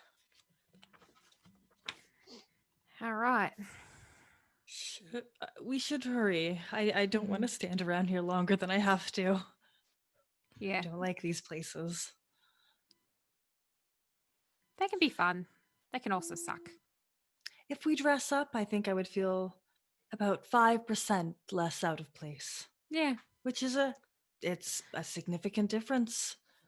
Emmylou's gonna kind of clap a hand on Sahar's shoulder and be like, "Can I let you in a little bit of a secret about all this? Please. Every single one of these people think that they're underdressed. Every single one of these What? people think that they don't belong here. They're all just trying to fit in." That person over there is wearing so many layers, I'm surprised that they can move. Uh-huh. And It that is the person opposite of underdressed. is wearing so many layers because every single time they went to go leave the house, they had a wee bit of a panic attack and thought, "Oh no, if I don't put on another layer, they're gonna think I'm a phony. Think I don't fit in here. That I'm kind of a sham." Every single one of these people are just faking it. I feel better. Good. I mean, the best part about my outfit's still the potpourri, and I'll kind of shake my little Listen, necklace. you smell better, not even having bathed since God knows when, with your little potpourri. Better than most of these people. Yeah. Don't worry about it, Saharr. That means a lot. No problem. Sage. Mm-hmm. Can Athven see how many elves are around? Are there any elves that he can see? Yeah, Obviously not the fancy people, but yeah, looking around, obviously this is clearly a city of just humans, of all different skin tones and varieties and everything. But with Athven looking around specifically, you are clearly entering in through the city through the nice showcasing a part of the city, like being the main gate. This is what they want people to think about. As you look around, you notice that you see tired elven people, at the end of their day working, coming out of, large, beautiful manors, who are presumably walking back home from work after a hard day's work. And you notice that they're all kind of heading towards the way, being very mindful not to walk next to each other, and to space themselves out, and kind of keep their head down, and not make eye contact with anyone. That they're heading off on towards the northeastern part of the city, and where Lady Hastwick's house was pointed out was the direct west on top of these large hills that kind of flank the city. And as you all are walking through, Athven, you definitely notice the sneers and daggers that people shoot you as you all continue through the city. Me specifically, huh? Yes. Oof. All right. So look at what I'm wearing, and that's how they look at you? Yeah. Oof. I'm sorry, friend. And you see, they kind of like put their hand over their mouths as they talk to the people that they're walking with next to them, and they look up at you with, kind of like with disgust on their face. Wow. Athven has never ridden a horse with such great posture. Huh. Just so you know, he's just like, so angry he's gonna look good. Yeah. That Okay. spiteful swag. Mm-hmm. Right. Okay, so hostile city folk. Yeah, they look not nice. Yeah.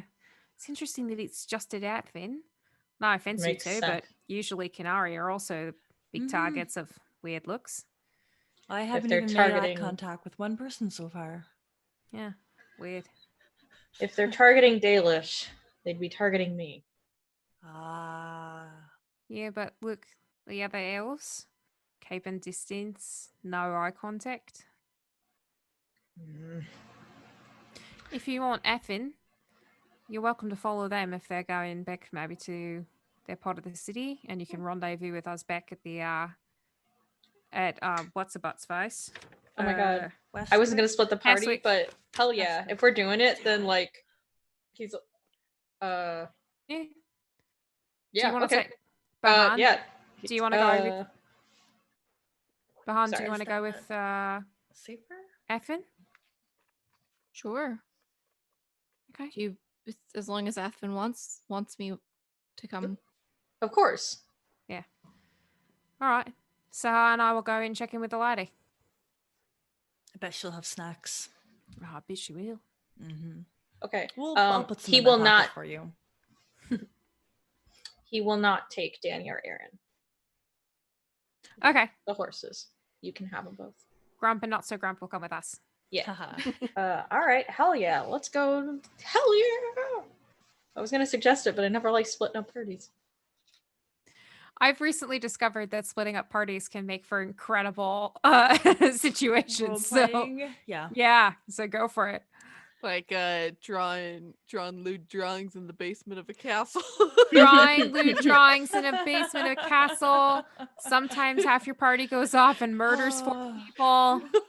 You know, And All folds depends on your them and mood. puts them under desks. there you go. All depends on your mood. All depends. Exactly. It All right. could be a Oh my beautiful god, I thing. made a psychopath. You put it like that. beautiful. Is there some context that I'm missing though as to why Athven really does want to follow the other? Like, is it a safety thing? Like a safety in? Oh no, I just want to find out what's going on. Like all this stuff Okay. is about elves, and he's gonna Yeah. trust elves more. And if they hate me and are still working with them, I want to know what's going on. For Gotcha. Okay. for some like culture context, usually in cities, city elves live in kind of, they're called alienages. They're basically like ghettos. Ghettos, Right. yeah. Right. Okay. It's very segregated. So to get information about what's going on with the city elves, that's the place that they go. Okay.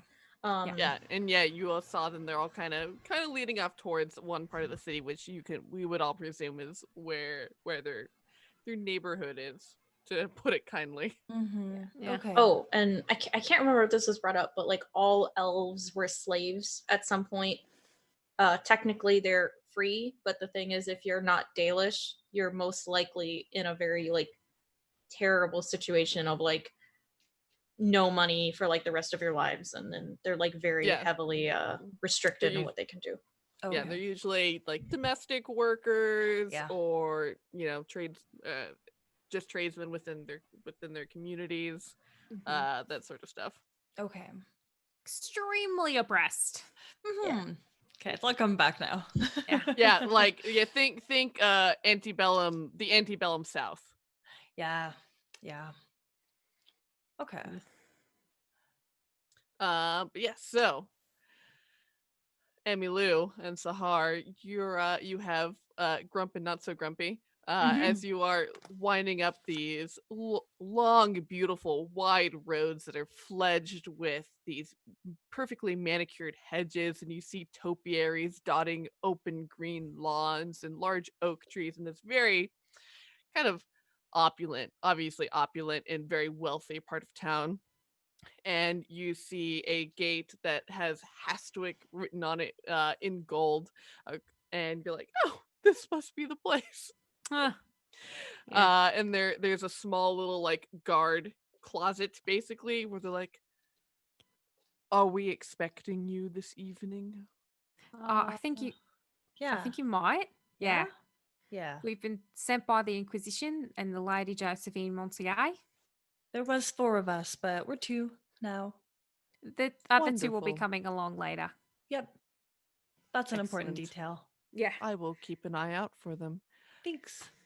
And they pull a lever which opens up these gates that goes to Ooh. this long driveway, which in the middle of it has this spewing marble fountain. And as you like lead your cart around, you can pull up to like the breezeway in front of the house, and step onto this large white steps leading up to this columned entry with this wraparound patio and this beautiful, beautiful manor house. And opening the door is this elderly man who's got this very well kept salt and pepper beard. And he goes, welcome. We have been expecting you. Let me ring for Lady Hastwick, please. You may leave your cart here and your belongings. We will ensure to bring them to your guest quarters and give your horses a night's rest. Please come in and enjoy the parlor while I ring for the lady. Well, Thank make you. sure you give them a sugar cube. They were quite good during the ride, mostly, Of course. Thank you. And he opens the door and leads you into this, this entryway where you have this huge grand staircase that leads over to this overlooking balcony. And right off to your left, you see this very comfy, very English sitting room with the large stained glass windows and the benches that sit inside, so you can, and reamed with bookshelves. And he offers you all to take a seat, and he ascends to the stairs. And a few minutes later, you see this elderly woman with this big white like bouffant, and she's wearing these gossamer evening robes and a housecoat, and she goes, oh yes, you must be Josephine's associate. I'm so glad to meet you. Hello. Would you like something to drink? And she picks up a bell and rings it. Yeah. Thank you so much, Lady Hastwick. I'm Emmylou, and this is Saharr. Good to meet you. We have 2 other traveling companions. They'll be along shortly. But we are incredibly grateful and appreciative of you putting us up here while we look into this for Lady Josephine. Of course, anyone who's a friend of Josephine is a friend of mine. And yeah, she pours decaf Earl Grey tea for you all, whether you ask for it or not. She gives it to you. And as you all you all can begin conversing sitting in this parlor room. For Athven and Bahan, you hop out of the cart and you Athven, what do you do? What is it that you all are doing? I'm just gonna walk. I'm just gonna fucking walk and follow everybody. And until someone makes eye contact with me and asks me what the fuck I'm doing, I'm just gonna follow everyone to the alienage. Because I'm assuming that's where we're going. Yes, exactly. And it's not very long as you begin to get towards a more kind of condensed part of town where it's all, lots of taverns, lots of shops, and small winding alleyways, and more kind of, very much more of like a working class kind of neighborhood. Eventually, one of the elves who's walking home from doing work will come over to you and be like, You're Dalish.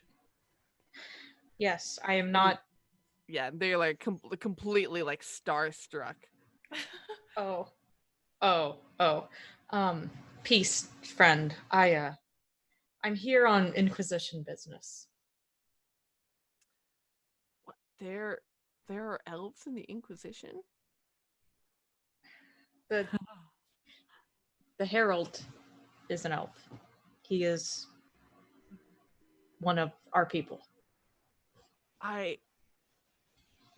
heard that rumor, but I couldn't believe it to be true. That it seemed like nonsense, but It's true. He's part. His clan is the one that is out there. His clan is the reason I'm here. Friend, I'm Athven. You are Elrid. Oh, I'm Elrid. It's a Elrid. pleasure to meet you. Elrid. I'm Athven. This is Bahan, another one of the Inquisition. And he all of a sudden kind of like his eyes go skyward. See, he's like, "Oh!" As he like, it's like all of a sudden he just notices that you're there. He's like, "Oh, it's nice to meet you too." Elrin, you don't have a keeper. You have a leader, correct? Yeah, I guess you can say. I mean, they're the kind of elders that we all kind of look to for, I get guidance, I guess. Yeah. Okay. I would like for you to take me to them, but also while we walk, if you could just tell me what the fuck is going on, because Yes. there's a lot. Hi. I don't know what the hell's going on with my Zoom today. I'm super sorry. Oh, you're fine. I heard the excited the elf was excited to see you and didn't believe that Ylyndar was an elf, and then it just froze, and I was going to type in the chat that it froze, and then it just shut off. Oh my gosh. No.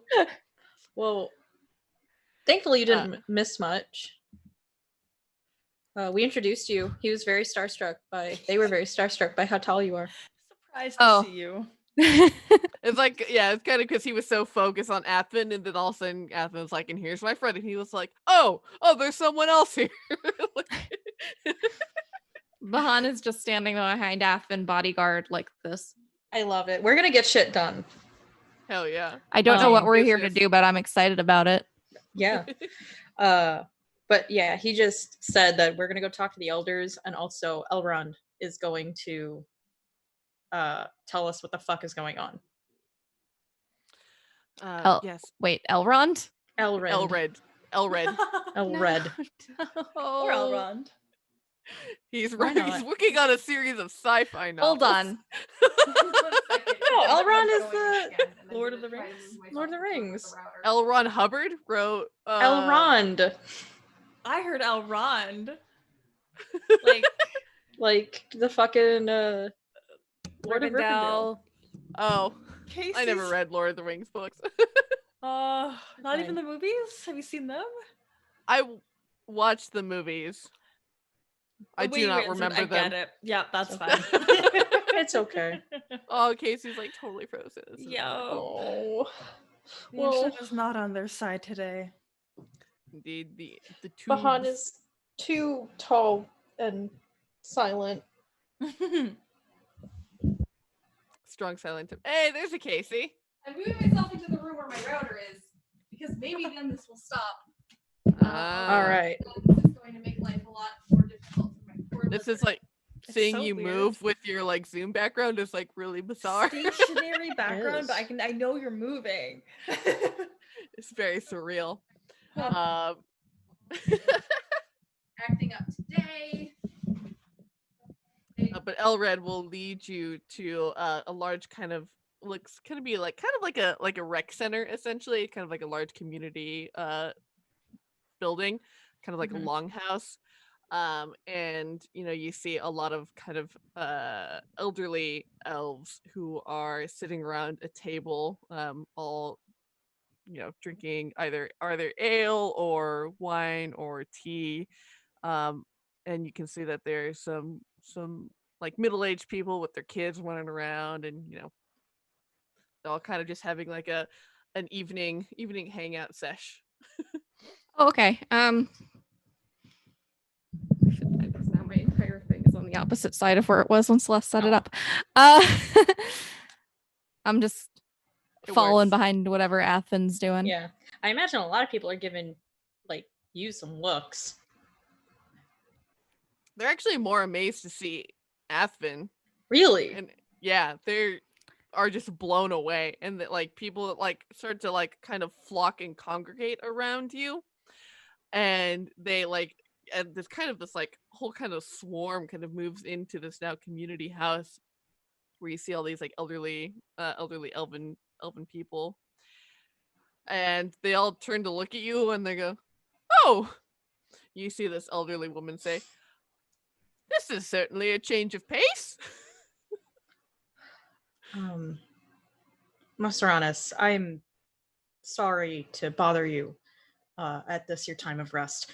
My name is Athven, and I come on behalf of the Inquisition, and this is Bahan, who is also of the Inquisition, and we have questions for what has been going on in this city, and we worry for the Dalish clan that stays outside your walls.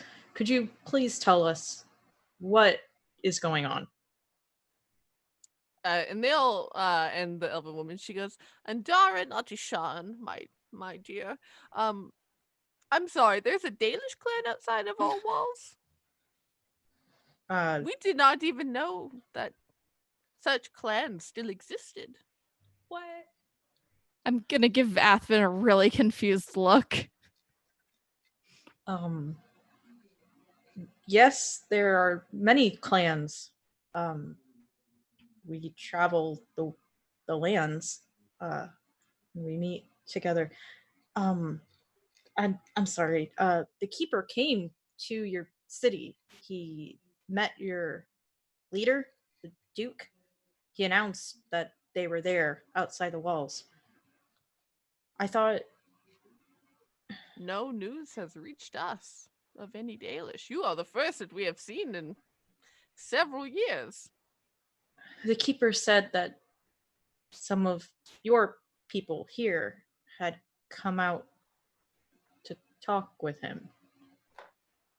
Well, they have not returned. Huh. So you don't know anything about what's going on? Because the humans here, they've been attacking the Dalish. They looked at me like I was going to eat their children. I'm sorry, I don't understand what's happening. Are you going to eat children, Athven? No. Okay. No. Why? It's okay. Well, something strange. Oh, sorry. Go ahead. I was gonna say that in Kunari, that's a very literal statement. What? No. Okay. Just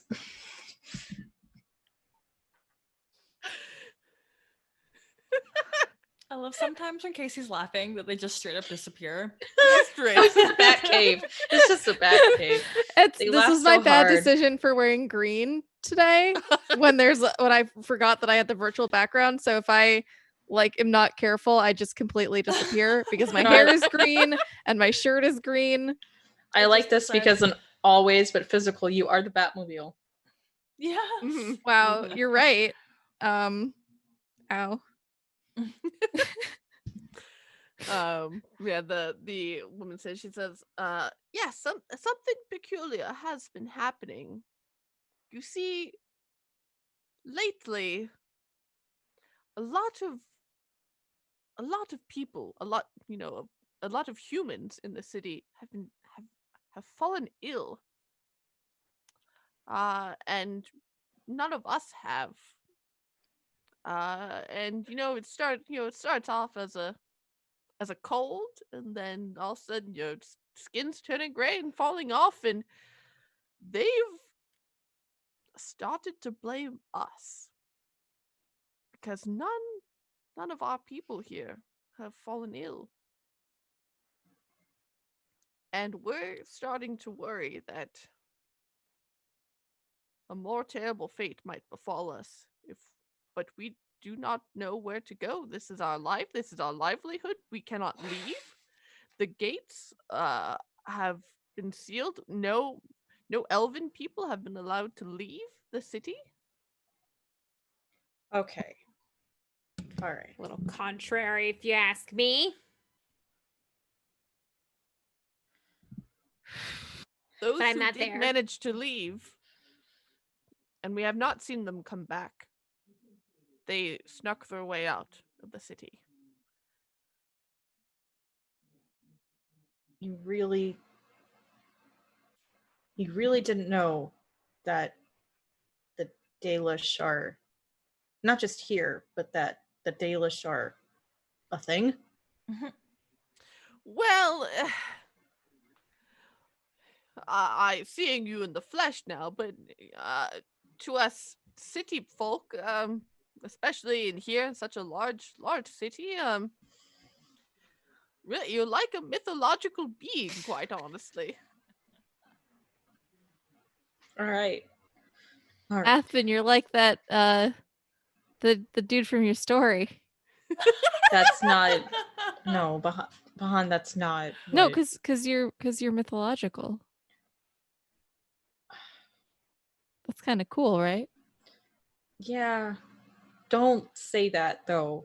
Like if this comes up, don't it's fine. All right. Okay. I'm not small anyway. It's fine. Not what I was implying, but good to know, buddy.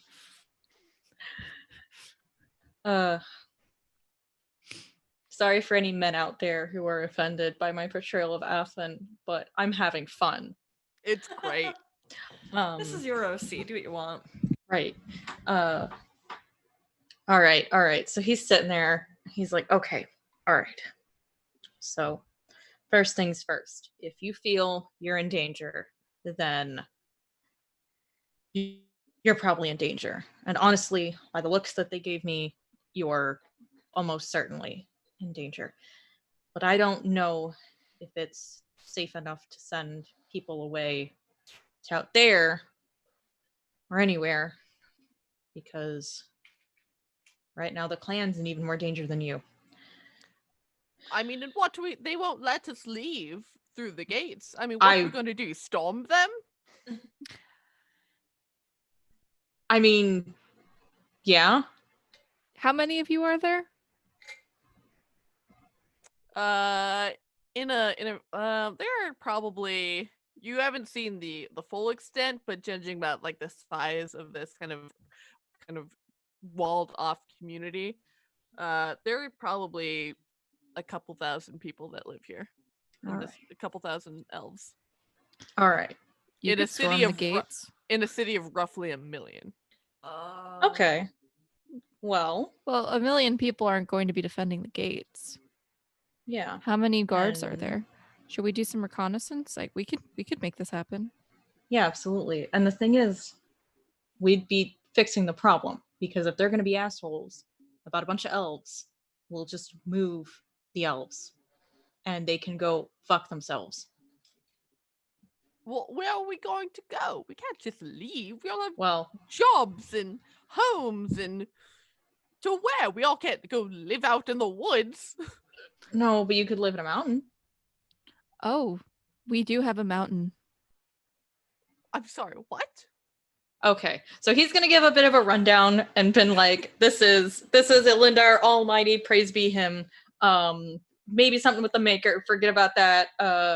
We're gonna figure this out. And like, not only is there Skyhold, but there's like the cities leading up to Skyhold, like, because I imagine everyone can't fit at fucking Skyhold, so there's got to be like base camp like things. And he's just like, and if you decide that you don't want to live there, well, then there's plenty of opportunities in the rest of Thedas, because Lord knows you don't have to stay here. Yeah, and that's kind of wave of whispers erupts throughout these people who are now listening with rapt attention to you as you tell these tales about what's going on beyond this city, in lands far away from here. And you hear this kind of mix of like kind of worried, kind of trouble speech, and you hear some very excited kind of cheers and whispers kind of erupt through these people. And you see definitely just kind of a mixture of emotions spread across people's faces. And I think that's a good place where we will end it for this evening. All right. This is so exciting. It's going down. Also, I don't know if storming the doors is the best choice. Maybe we could find like a more stealthy way to like funnel the people out through the sewers. I mean, he's definitely not going to do anything. Like, I know this is out of character, but like, he's definitely not going to do anything without talking to both of you. Cool. Like, for one. Cool. Which is smart because Bahan is 100% behind storming the entire thing. Leading the charge. Bahan's already planning. How many of the 2,000 people are actually fighting ready? I mean, but the thing is like, I don't want to say it, but I have some ideas. Training montage. Let's get down to business. I made a Mulan reference off camera. So, have you guys seen the new True Grit? No, not True Grit. Magnificent Seven movie?